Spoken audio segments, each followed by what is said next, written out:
The Filipino short story in Tagalog. Tagalog short story. The Tagalog short story, like its English counterpart, is a concrete manifestation of the deep and convincing American and European influence in the Philippine writing. Short fictional pieces, known as dagli, appeared as early as 1902 in obvious imitation of the American sketch, the forerunner of the modern short story, and to a certain extent, of French and Spanish stories. The dagli, as a literary form, easily gained devoted readership. The short story, in Tagalog as it is known today, came to be written only after the first decade of the American rule, when books in literature containing short fiction were read and assimilated by Filipino. Rogelio R. Sicat, 1940 to 1997.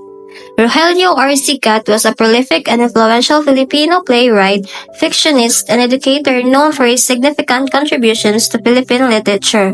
He authored numerous award-winning works that powerfully reflect the social realities and struggles of Filipino life. Among his most acclaimed pieces are Empeng Negro, a poignant short story about a young boy of mixed African-Filipino descent who faces discrimination and identity struggles. He adopted the pen name Sicat, a stylized version of his real surname Sicat. Empeng Negro by Rogelio R. Sicat is a powerful short story that tackles themes of discrimination, resilience, and self-worth. It tells the story of Empeng, a young boy who is often ridiculed and bullied because of his dark skin and physical appearance. Despite the constant teasing, particularly from a boy named Ogur, Empeng learns to stand up for himself and confronts his oppressors. The story highlights the struggles of being judged based on appearance and the strength it takes to overcome prejudice. It also emphasizes the importance of self-respect and courage in the face of adversity, making it a timeless piece with valuable lessons. Luwalhati Bautista, 1945 to 2023. Luwalhati Bautista is a renowned writer in the Philippines. Among her well-known works are Tatlong Kwento ng Buhay ni Juan Candelabra, or Three Stories in the Life of Juan Candelabra, and Dagapo, which addresses themes of women's rights and social issues. Her writing style is colorful and full of emotion, giving voice to ordinary people and their struggles in life. She is recognized for her ability to create characters with whom readers can truly relate, making her stories significant and impactful in the Philippine literature. Tatlong Kwento ng Buhay ni Juan Candelabra by Luwalhati Bautista is a thought-provoking narrative centered on the life of Juan Candelabra. The story is divided into three parts, each capturing a pivotal moment in Juan's life and highlighting his challenges and choices.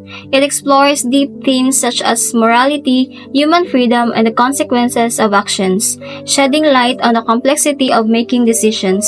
Through these stories, the work emphasizes life struggles and the resilience needed to confront them.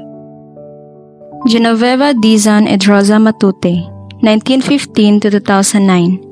Genoveva Dizon and Rosa Matute was the recipient of the first ever Palanca Award for Short Story in Filipino for Kwento ni Mabuti, which has been cited as the most anthologized Tagalog language short story.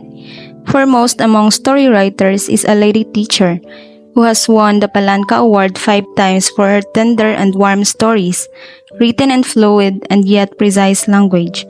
An educator, Mrs. Matute has written an anthology of stories and essays entitled Ako'y Isang Tinig and numerous textbooks in Tagalog grammar. Some of her prize-winning stories are Twilight Hugs, Kwento ni Mabuti, Paglalayag sa Puso ng Isang Bata, Parusa, and Pagbabalik.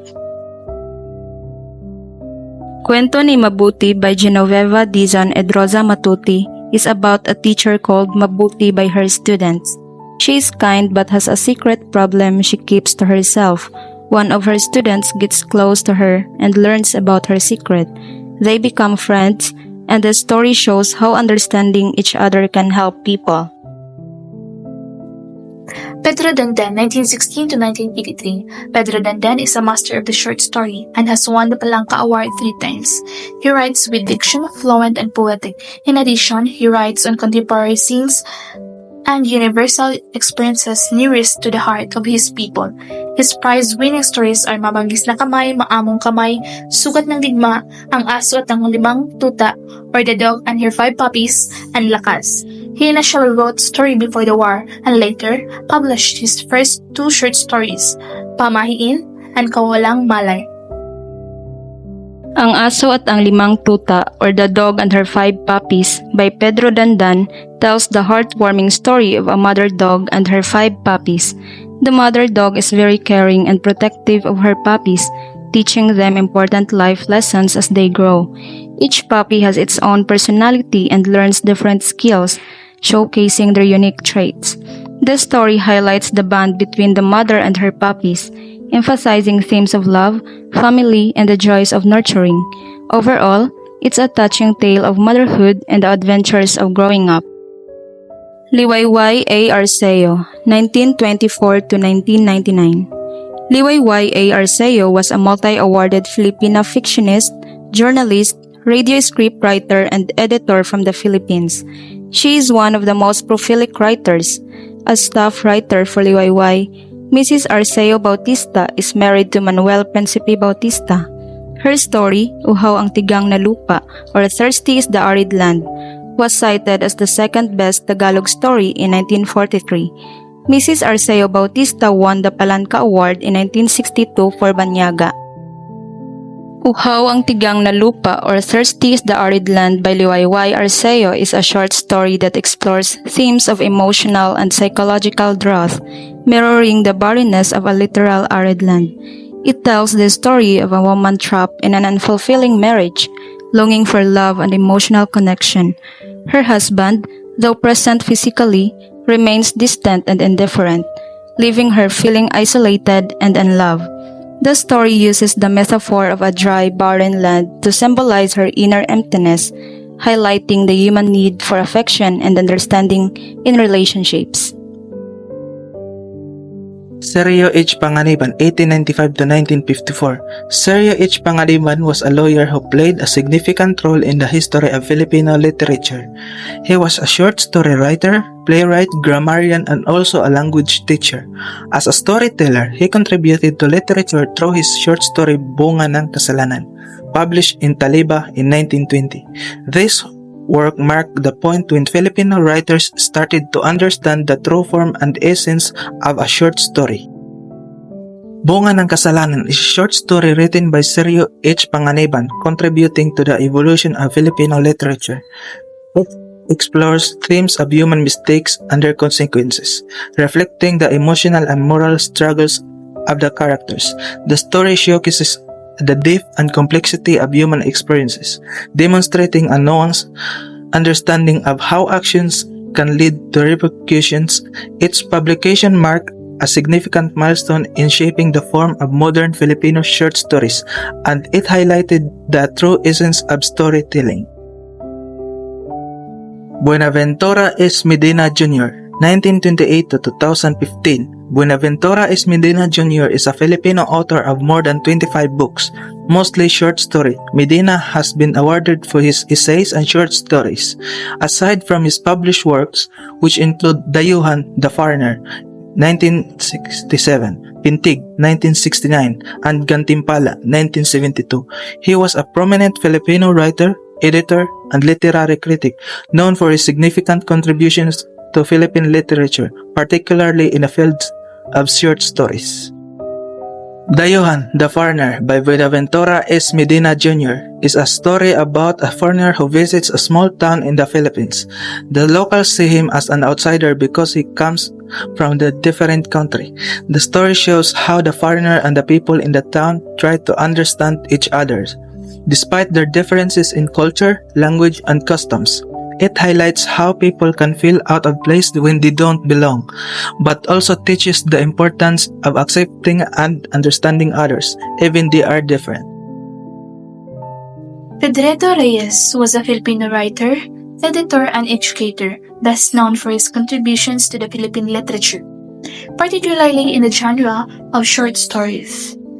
He is recognized for his ability to capture Filipino life, culture, and societal issues in his writings. Reyes edited several literary works and anthologies including Parolang Ginto or Golden Lanterns. Parolang Ginto or Golden Lantern is a short story that highlights the deep love and sacrifice of a mother for her child. Set during the Christmas season, the story centers on a poor mother who longs to give her son a beautiful lantern despite their hardship. Her determination to bring joy to her child demonstrates the selflessness and resilience of Filipino mothers.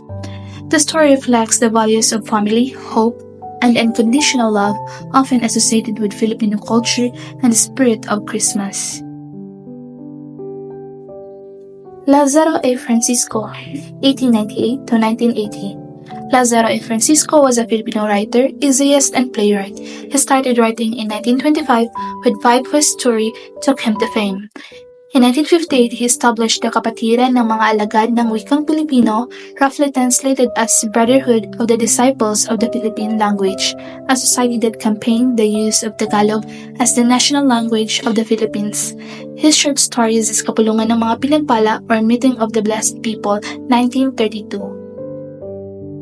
Kapulungan ng mga Pinagpala or Meeting of the Blessed People by Lazaro A. Francisco is a story that explores the lives of people who have been blessed with good fortune. It's likely a tale about the challenges and complexities of dealing with wealth and privilege, perhaps highlighting the different ways people react to having good fortune.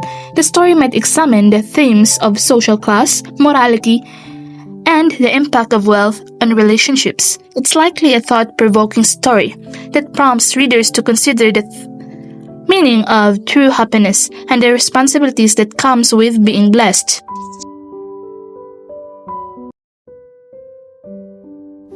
Efren R. Abweg, birth 1937. Efren R. Abweg is a well-known and recognized Filipino language creative writer, editor, author, short story writer, essayist, fictionist, professor, textbook writer, and anthologist in the Philippines. His works appeared on magazines such as Liwayway, Bulaklak, Tagumpay, Mood, and Home Life. He is known for his works like Kamatayan ni Tio Samuel, which won the Palangka First Prize for Short Story in Filipino in 1967. Kamatayan ni Tio Samuel by Efren Abweg tells the story of a family's experience with the death of their relative, Tio Samuel. The story focuses on the reactions and emotions of the family members as they deal with his passing. It shows how death can bring out different feelings such as sadness, anger, and confusions. Through this experience, the family learns about life, loss, and the importance of family bonds. Therefore, Filipino short story in Tagalog grew because of the influence of American and European literature, but it developed its own unique Filipino style. Many great writers used their stories to share important lessons about life, love, and society and culture. Their words helped shape Filipino literature, making Tagalog a strong and beautiful language for storytelling. These writers not only entertained readers but also taught them about Filipino values, struggles, and dreams. Because of them, the Tagalog short story remains an important part of the country's literary heritage.